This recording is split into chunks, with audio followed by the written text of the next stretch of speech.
Heretelenos.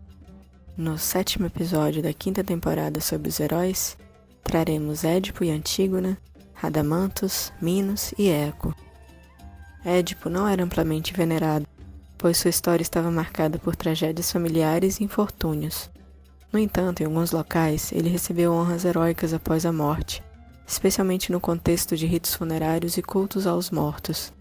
Na mitologia, é um dos heróis mais conhecidos, como filho de Laio e Jocasta, reis de Tebas, tendo sido abandonado ainda criança para morrer e salvo e criado em Corinto, recebendo um oráculo predizendo que mataria seu pai e se casaria com a mãe.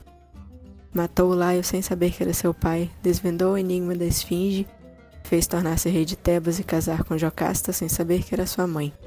Quando tudo veio à tona, ela se matou, ele se cegou e se exilou, com duas versões sobre o mistério da sua morte, algumas dizendo que morreu em Tebas e outras que desapareceu em Colono, e foi recebido pelos deuses.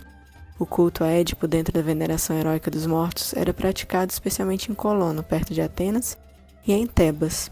Em Colono disse que teria morrido de maneira misteriosa, recebido honras e sido cultuado como um espírito protetor do local, onde eram feitas ofertas e libações em sua memória. Em Tebas pode ter havido culto honrando em contextos funerários. Dizem que os tebanos acreditavam que seu túmulo protegia a cidade. Édipo representa o destino inevitável e a fragilidade humana, além da redenção pelo sofrimento. Seu mito inspira reflexões sobre o poder dos oráculos e da vontade dos deuses. Assim, o culto a Édipo era localizado e discreto, principalmente em Colono e Tebas, onde ele teria sido venerado como um herói protetor. Seu túmulo era considerado um lugar sagrado, e rituais de oferendas e libações eram feitos para apaziguá-lo. No entanto, sua principal influência foi na literatura e na tragédia grega, mais do que em práticas religiosas formais. O culto a Antígona não era formalmente estabelecido, mas ela era uma figura profundamente admirada, especialmente no contexto da tragédia e da veneração dos mortos. Seu mito foi conhecido através da tragédia Antígona de Sófocles, a tornando um símbolo de dever, resistência e justiça moral, que pode ter levado a homenagens ou lembranças em alguns contextos locais. Na mitologia, ela era filha de Édipo e Jocasta. Após a morte de Édipo, ela tentou garantir um enterro adequado para seu irmão Polinices, que havia sido proibido de ser sepultado pelo rei Creonte de Tebas. Desobedeceu às ordens reais, enterrando Polinices em um rito simbólico. Como punição, foi condenada a ser enterrada viva e, diante do destino, acabou suicidando-se na caverna onde foi aprisionada. Antígona seria um símbolo da lealdade familiar e do respeito às leis divinas acima das leis humanas. Semelhante a Édipo, ela pode ter sido lembrada em contextos funerários e de veneração dos mortos. Seu sacrifício em nome da justiça e da família fazia dela uma figura heróica e digna de memória.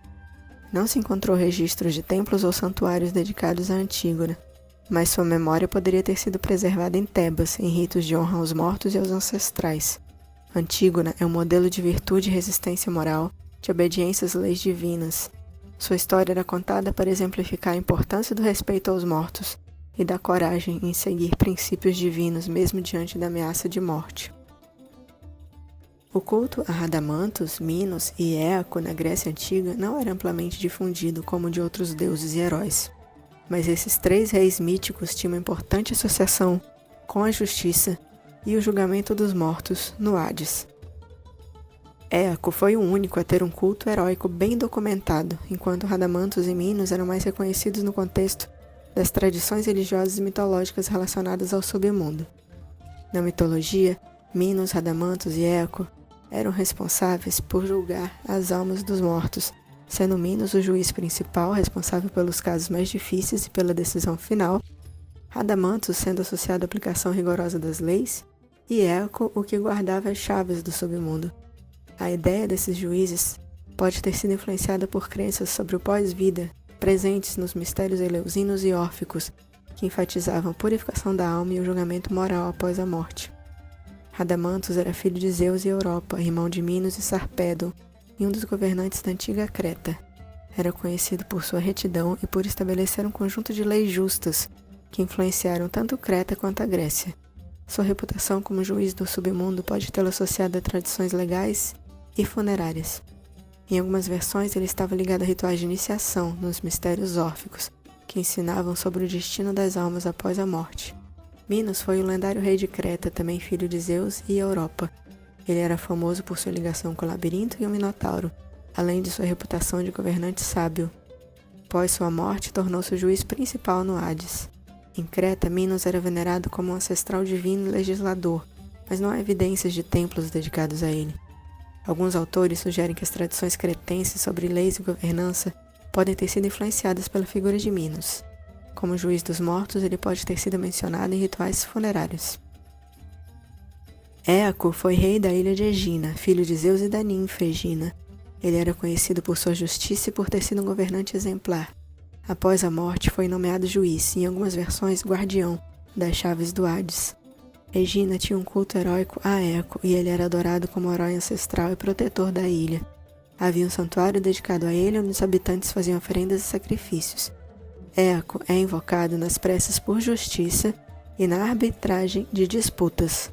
Embora não tenha tido um culto formal, Radamantos, Minos e Éaco podem ter sido lembrados em rituais de passagem para garantir um julgamento justo das almas, e nos mistérios eleusinos e órficos, os quais ensinavam sobre o pós-vida e poderiam invocar os juízes como parte do julgamento das almas. Dos 3 juízes do submundo, Éaco foi o único a receber um culto heróico ativo, principalmente em Egina, onde era venerado como ancestral intermediário com os deuses. Minos e Radamantos eram mais lembrados em contextos mitológicos e filosóficos, sendo mencionados em tradições jurídicas e ritos funerários. Seu papel no submundo pode ter sido associado a práticas religiosas relacionadas ao destino das almas e à crença na justiça divina após a morte. No próximo episódio, nós vamos falar do ciclo de Troia com vários heróis e heroínas. Até lá!